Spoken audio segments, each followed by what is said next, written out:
There are two basic kinds of organisms, distinguished by whether or not they have a nucleus, a compartment filled with DNA surrounded by a membrane.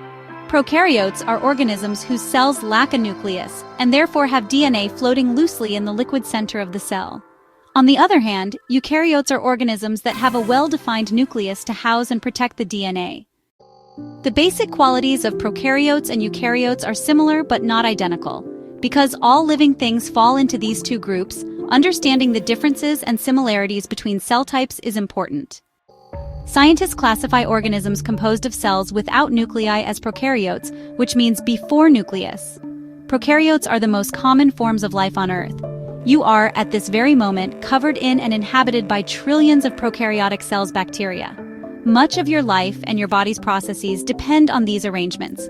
For example, the digestion going on in your intestines is partially powered by bacteria that break down the food you eat. Most of the bacteria in your body are completely harmless, but some species of bacteria can be vicious and deadly, causing rapidly transmitted diseases such as cholera, a severe intestinal disease found most often in populations without a clean supply of water. All bacteria, regardless of temperament, are simple, one-celled prokaryotic organisms. None has cell nuclei, and all are small cells with relatively small amounts of DNA.